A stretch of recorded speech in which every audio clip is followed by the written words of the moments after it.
watching Notepad. I'm your host, Ibrahim Sani. Today, we shall look within the state of Selangor because the Selangor International Business Summit 2019 is upon us. Of course, this is organized by Invest Selangor. It's known as SIBS 2019. Joining me today is the CEO of Invest Selangor, Dato' Hassan Azhari Idris. Dato' Hassan, again, thanks for gracing us for, I don't know, we've had you a few times already. I want to ask, what is the difference between this year's Selangor Business Summit versus the previous years? Okay, thank you, Ibrahim. Actually, this year we have we add another one event within this Selangor International Business Summits. Last year we have 3 main events, which is Selangor International Expo. Second one is the Selangor Smart City and Digital Economy Conventions, and third one is the Selangor ASEAN Business Conference. This year we add another one, Selangor R&D and Innovations Expo. So all these 4 main events run parallel in 4 days.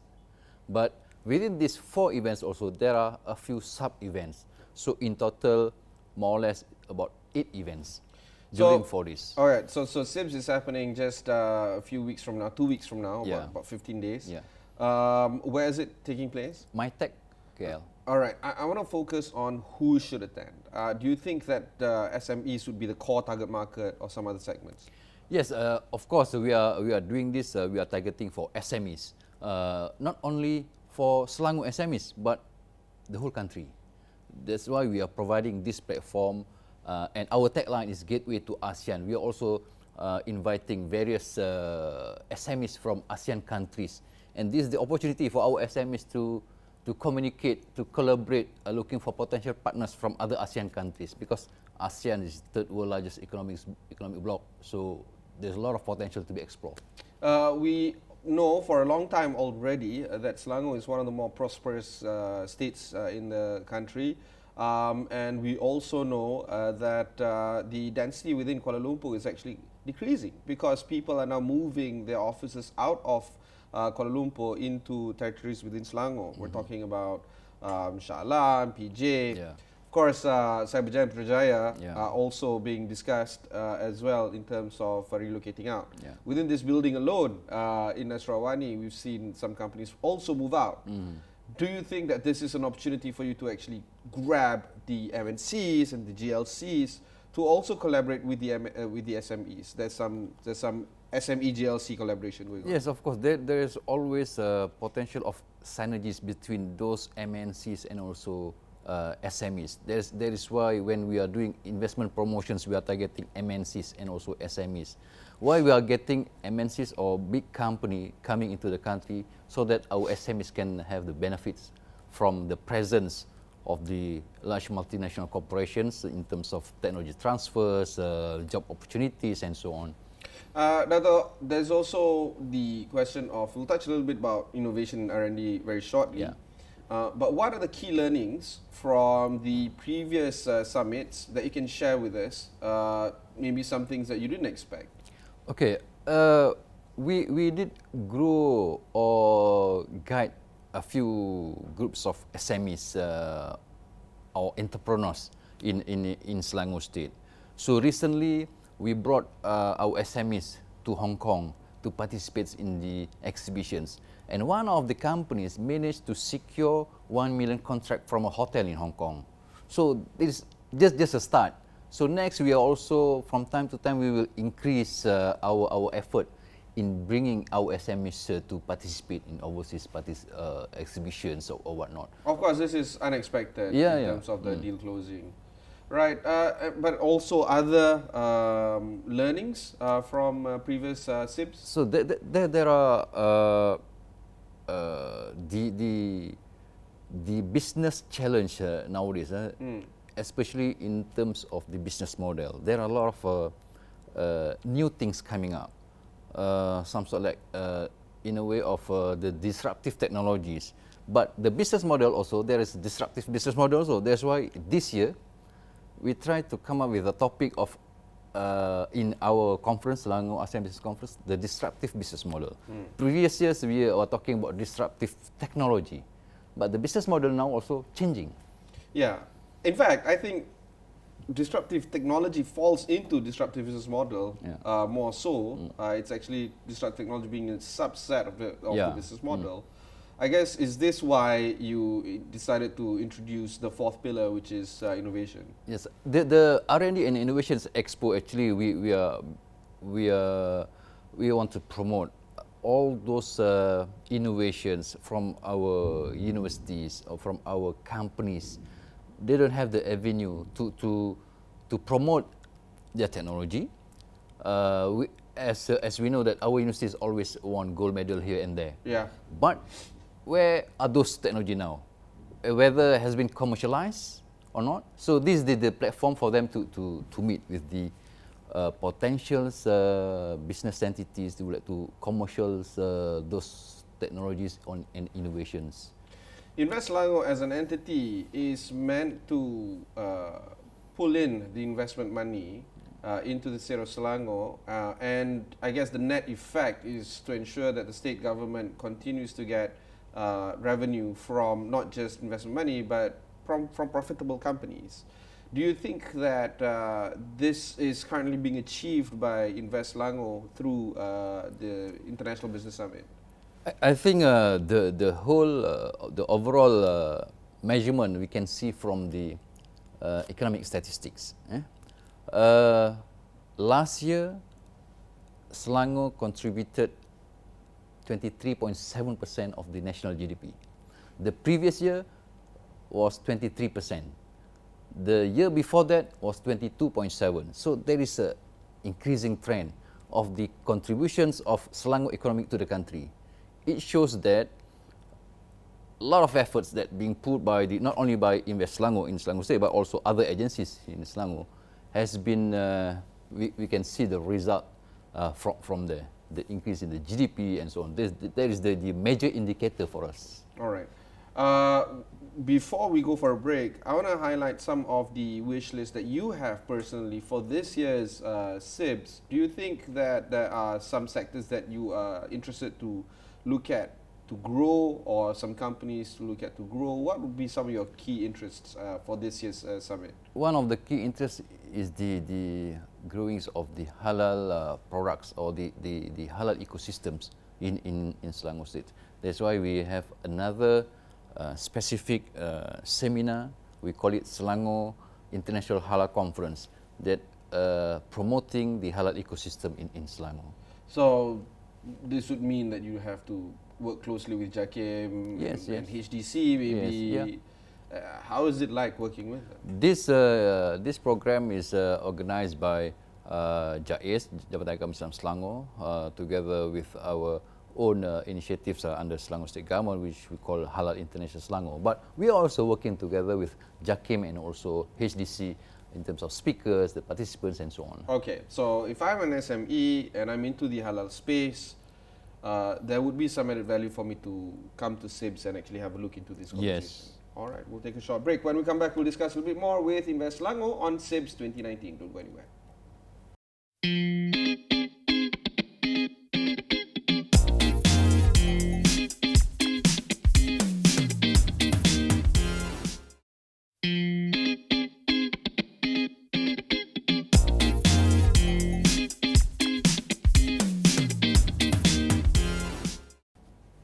Thanks for staying on with us. You're watching Notepad. I'm your host, Ibrahim Sani. Today we are with the CEO of Invest Selangor here talking about the Selangor International Business Summit 2019.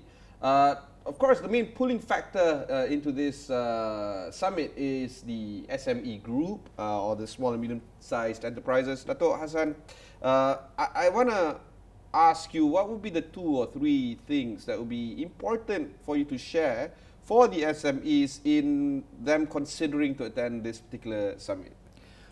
We have a lot to offer during this summit, because previously I did mention 4 main events that will be running, which is Selangor International Expo, which is focusing on F&B.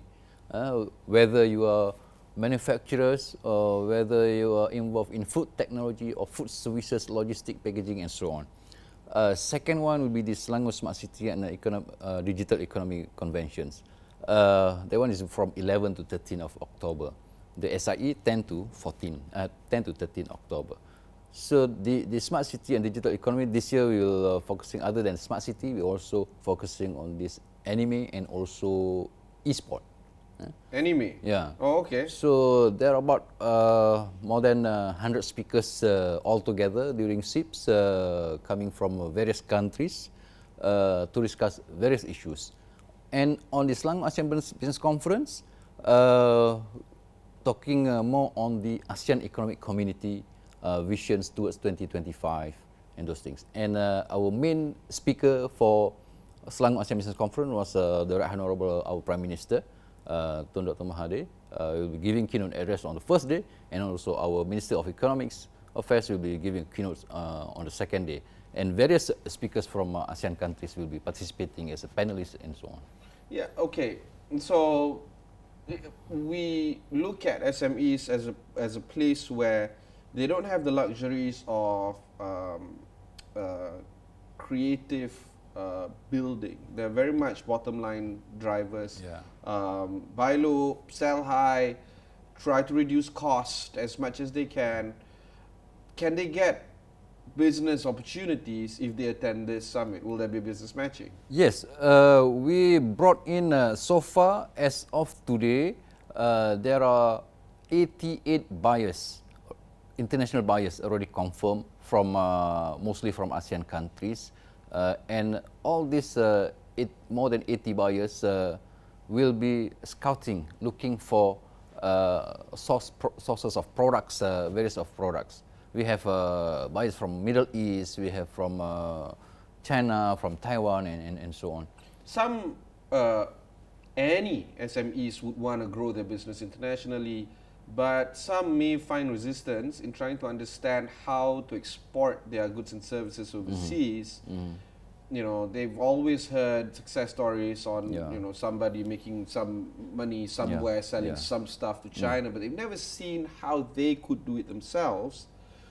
Will there be an opportunity for them to actually understand a little bit better how they can export their products and services overseas? There are two related events. One is Selangor ASEAN Business Conference on the doing business in ASEAN and the policies of the ASEAN countries and so on. Second one is the Malaysia-China Entrepreneur Conference. So this conference is a yearly event organized by Malaysia-China and Malaysia-China Chambers of Commerce. So this year, the anticipations of they are targeting about 1,000 participants to attend the conference. So it is an opportunity also for SMEs to interact with participants from China and so on. So they would learn how best to export their products and services overseas. The most important thing that they have touched base with somebody in those countries that they want to explore. So at least starting from there, they will start communicating, interacting, and so on. Okay. There's also the element of regulations and laws that they have to navigate. Yeah, correct. Company secretary issues, you know, that kind of nitty-gritty things. Do you think that those kind of questions can be solved if SMEs go to this event? Partly, or technical questions maybe cannot be solved immediately, but at least they have some ideas how to go about it. All right. Let's talk about cost of attending this event. Is there going to be some form of registration fee imposed? For the exhibitions, there is no charge, FOC. They can register online by now, but only for the ASEAN Business Conference we charge. But this ASEAN Business Conference, very, very nominal charges, about 355. And we have a special package for corporate company. They can pay 1,000 for 5 participants to attend the conference. Right, which is probably the size of the entire company. Yes. For many of these SMEs. SMEs, yeah. Okay. Let's talk about how you can assure these SME attendees that this is a worth event to go to. This is not the first time you are running SIBS 2019. Well, I guess this is the first time you're running SIBS 2019, but it's not the first time you're running SIBS. Yeah, correct. If I'm an SME, how would I know that you have been successful in hitting your targets for previous years? What would be some of the measurement of success that you can share? Okay, based on the previous records, last year the transactions value, we are talking about the potential transactions value from the events, is almost 200 million. To be exact, 194.6 million. And the visitors last year was around 23,000. The previous year was about 100 million transactions value. So this year we are targeting, we hope that we can achieve potential transactions value for 250 million. And we are targeting 30,000 visitors. Because this, for the exhibitors and also for the whoever who attending or want to join this event, bear in mind, this is trade shows, not consumer shows. So we are working very hard to get international buyers from overseas. And also this year also we come up with the new technology or new system in doing the business matching and so on. So it can be downloaded from the apps and so on. I mean, it's nice that you drive in the point that this is still a trade show. This is still an enterprise kind of event, not a consumer, not a retail kind of event. But at the same time, I've seen a trend, and we're stepping away from SIBS right now. I've seen a trend where trade shows are now fast becoming consumer events. The most recent event I went to was the CES event, Consumer Electronics Showcase, earlier this year. It started off 50 years ago, 40 years ago, even 30 years ago. It started off as a trade event. Slowly it became a consumer event where you get the retail customers very excited about what's upcoming for this year. And you see all these companies releasing some of the prototype products and the things that they want to be launching this year so that the consumers can be excited about it. And the trickle-down effect is that as the year progresses, we're now in September, now all these products are being rolled out in the market, and now the retail consumers now know what the product is. They can actually buy these products, and the fact that they've been excited about it for the whole year shows that it's kind of interesting how they first saw it at a trade event, now they are looking at it from the retail event. Do you think that this, moving forward, SIBS could have that kind of element where it starts off right now as a trade show, but maybe that retail element comes in? There is always possibilities for that, but at this moment we are only focusing on trade shows. However, for this year and also previous years, we are dividing into, because this is 4 days event. So first 2 events is for trade visitors, and the 3rd day and 4th day is we open to public. So meaning that there is always elements of consumerism as well in the meaning that public at large also can participate and can visit to have knowledge on various field. Yeah, because that's the most important thing. At the end of the day, they are the consumers, they are the purchasers. What would be some of the key stakeholders that is important for you to engage for this year's SIBS that you want to share with us in terms of stakeholders? I think, of course, having this SIBS is always focusing on the trade and also focusing on the SMEs. So we want to grow our SMEs. We want to expand their capability and also their market outreach. So we are providing this platform for them to explore the endless possibilities of opportunities. Okay. We have to draw this conversation to a close. Let's recap some of the key things that the SMEs would like to learn about. Where and when is the Selangor International Business Summit taking place? Okay, the Selangor International Business Summit will be taking place from 10 to 13 of October in MyTech Kuala Lumpur. And it consists of 4 main events: Selangor International Expo for F&B, Selangor Smart City and Digital Economic Conventions for all those technologies things, and Selangor ASEAN Business Conference for the more on economics and policy things, and last but not least is the R&D and innovations for the latest R&D and technologies that available in the country. And of course, there's business matching as well. Yes. Exporting business to ASEAN and of course to China. Those are the kind of things that I guess SMEs would want to look out for. Okay, that was my conversation with Dato' Hassan Azhari, the CEO of Invest Selangor. They are the coordinators and the conference producers for the Selangor International Business Summit for 2019. What's the website again, Dato'? www.selangorsummit.com. There you go. That's it from me for this particular episode. Thanks very much for watching and goodbye. Great. All the best. Thank you.